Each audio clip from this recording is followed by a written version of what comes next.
नमस्कार, मैं Preeti Agarwal, assistant professor chemistry, government college Kekri.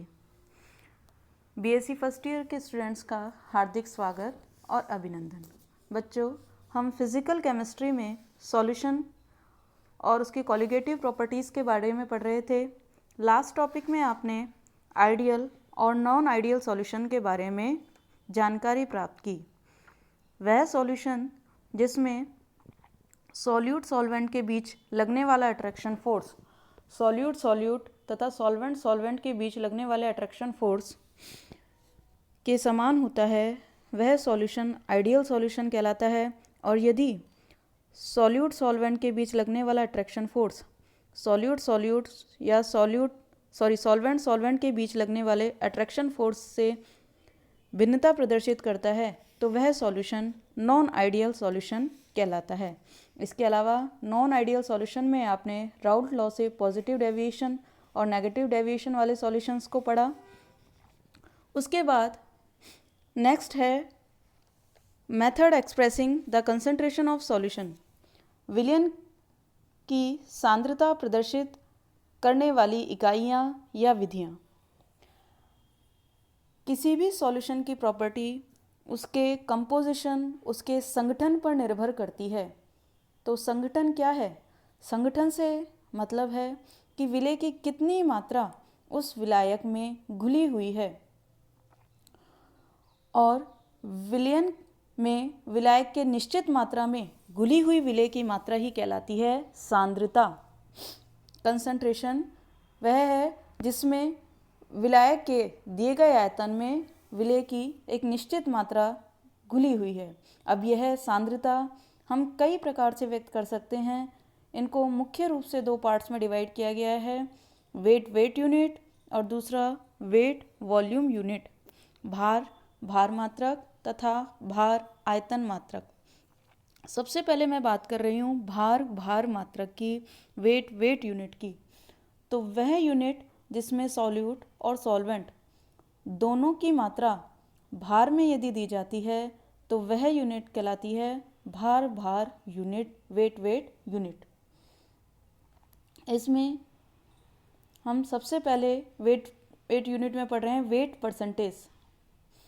तो क्या है वेट परसेंटेज? 100 ग्राम विलयन में घुले हुए विलय के ग्राम में मात्रा, उस विलय का भार परसेंटेज कहलाती है। सपोज करो कोई बाइनरी सॉल्यूशन है जिसमें दो अवयव हैं ए तथा बी। ए आपका विलय है तथा बी विलायक।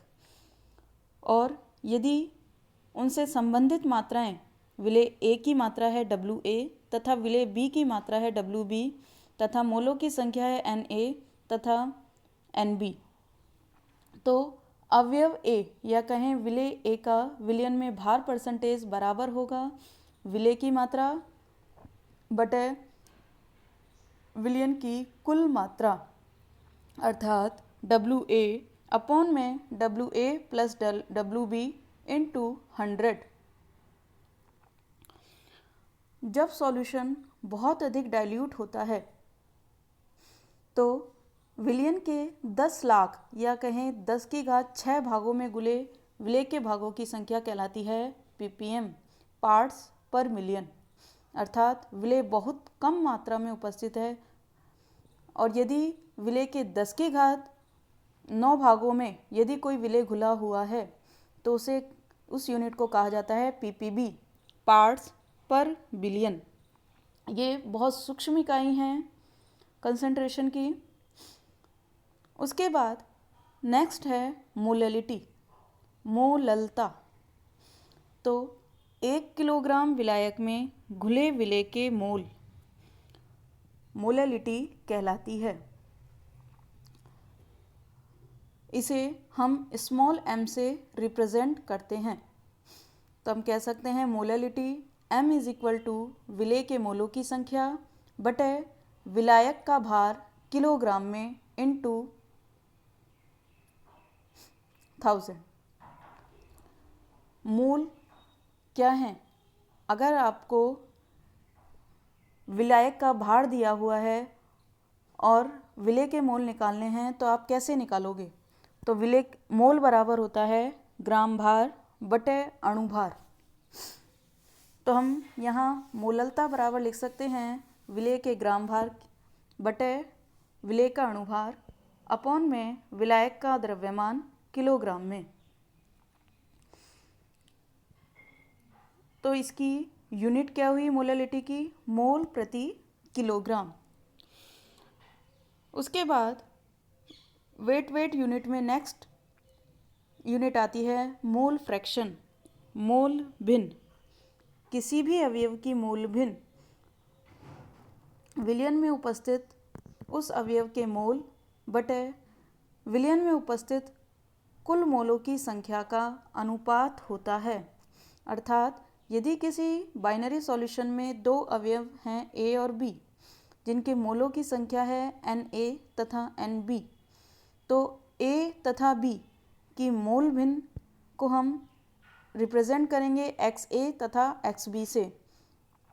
तो विलेय की मोल भिन्न XA बराबर होगी विलेय A के मोलों की संख्या बटे विलयन में उपस्थित कुल मोलों की संख्या, अर्थात Na अपॉन में Na प्लस Nb।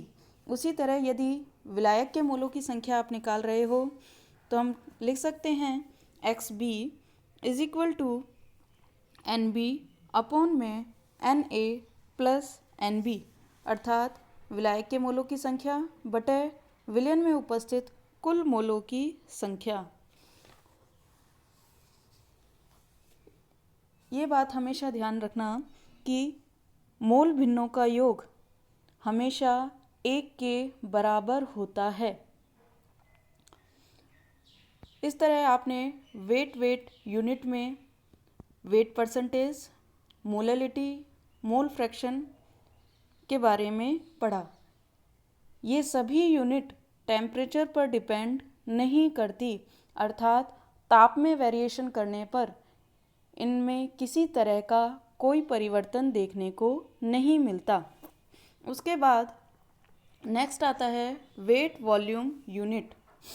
तो कंसंट्रेशन की वो यूनिट जिसमें विलेय की मात्रा भार में तथा विलयन की मात्रा आयतन में होती है वो कहलाती हैं वेट वॉल्यूम यूनिट। इसमें सबसे पहले हम पढ़ रहे हैं मोलरिटी। इकाई लीटर आयतन में घुले विलेय के मोलों की संख्या मोलरिटी कहलाती है। इसे हम रिप्रेजेंट करते हैं कैपिटल M से। आप ध्यान रखना, आपने वेट यूनिट में पढ़ा था मोलैलिटी। तो मोलैलिटी क्या थी?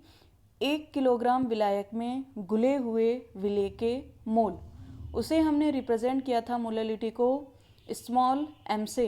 यहाँ हम पढ़ रहे हैं मोलैरिटी जो कि वेट वॉल्यूम यूनिट है और इसे रिप्रेजेंट करते हैं कैपिटल M से। तो इकाई लीटर आयतन में घुले हुए विलेय के मोल सॉल्यूशन की मोलरिटी कहलाती है। और आपको पता है चूँकि आयतन ताप पर निर्भर करता है, इसलिए हम कह सकते हैं कि टेम्परेचर चेंज होने पर मोलरिटी में भी वेरिएशन देखने को मिलता है।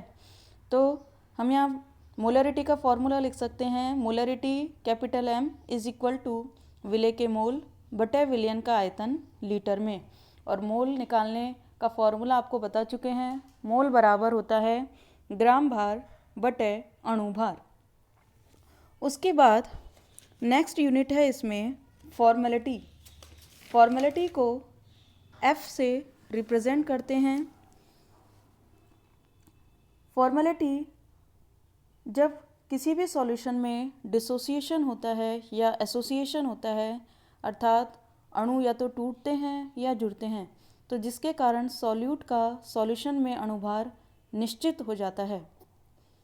अर्थात डिसोसिएशन और एसोसिएशन के कारण मॉलिक्यूलर वेट में हमें परिवर्तन देखने को मिलता है।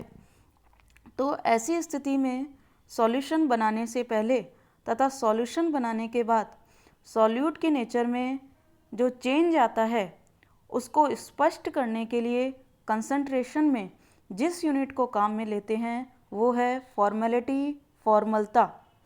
तो हम कह सकते हैं फॉर्मेलिटी क्या है कि 1 लीटर विलयन में घुले हुए विलेय के ग्राम सूत्र भारों की संख्या।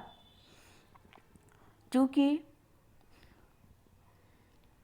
इसमें फॉर्मेलिटी भी आयतन पर डिपेंड कर रही है, तो हम कह सकते हैं टेम्परेचर चेंज के होने पर फॉर्मेलिटी में भी चेंज होता है, परिवर्तन होता है। तो हम यहाँ फॉर्मूला लिख सकते हैं फॉर्मेलिटी का। फॉर्मेलिटी F बराबर विलेय के ग्राम सूत्र भारों की संख्या बटे विलयन का आयतन। और ग्राम सूत्र भार निकालने का तरीका है विलेय की ग्राम में मात्रा बटे विलेय का सूत्र भार। उसके बाद नेक्स्ट यूनिट आती है नॉर्मलिटी। 1 लीटर विलयन में घुले विलेय के ग्राम तुल्यांकों की संख्या सॉल्यूशन की नॉर्मलिटी कहलाती है और इसे रिप्रेजेंट करते हैं कैपिटल N से। तो यदि मैं इसका फॉर्मूला लिखूं तो हमें N बराबर प्राप्त होता है विलेय के ग्राम तुल्यांकों की संख्या बटे विलयन का आयतन लीटर में। और आपको पता होना चाहिए ग्राम तुल्यांक किस तरह से निकाले जाते हैं। क्या फॉर्मूला होता है? विलेय के ग्राम तुल्यांक बराबर होती है विलेय की ग्राम में मात्रा बटे विलेय का तुल्यांकी भार। तो आप यहाँ देखते हैं कि नॉर्मलिटी भी आयतन पर डिपेंड कर रही है और आयतन टेम्परेचर पर डिपेंड करता है। तो हम कह सकते हैं कि नॉर्मलिटी भी टेम्परेचर में वेरिएशन होने पर चेंज होती है। इस तरह आपने देखा वेट वॉल्यूम यूनिट में मोलरिटी, फॉर्मेलिटी और नॉर्मलिटी तीनों ही टेम्परेचर पर डिपेंड करती हैं और टेम्परेचर कम ज़्यादा होने पर इनमें परिवर्तन देखने को मिलता है। यहाँ एक बात ध्यान रखना, कई बार नॉर्मलिटी और मोलरिटी, नॉर्मलता तथा मोलरता में संबंध पूछा जाता है। तो नॉर्मलता और मोलरता, आपने देखा मोलरता बराबर है विलेय के मोल बटे विलयन का आयतन और नॉर्मलता है विलेय के ग्राम तुल्यांकों की संख्या बटे विलयन का आयतन। तो आपको सबसे इनमें संबंध से पहले पता होना चाहिए कि मोल और ग्राम तुल्यांक में क्या संबंध होता है। हम अभी पढ़ के आए हैं मोल बराबर है ग्राम भार बटे अणुभार और ग्राम तुल्यांक बराबर होते हैं ग्राम भार बटे तुल्यांकी भार, अर्थात इनमें अंतर है अणुभार और तुल्यांकी भार का। तो ध्यान रखना अणुभार बराबर होता है तुल्यांकी भार गुणा संयोजकता। जिस अणुभार बराबर तुल्यांकी भार गुणा संयोजकता। तो हम तुल्यांकी भार को यदि अणुभार में चेंज कर दें तो हमें मोलरिटी मिल जाएगी और अगर मोल को यदि हम ग्राम तुल्यांक में चेंज करें तो हमें नॉर्मलिटी प्राप्त होती है। तो आज के लिए बस इतना ही। धन्यवाद।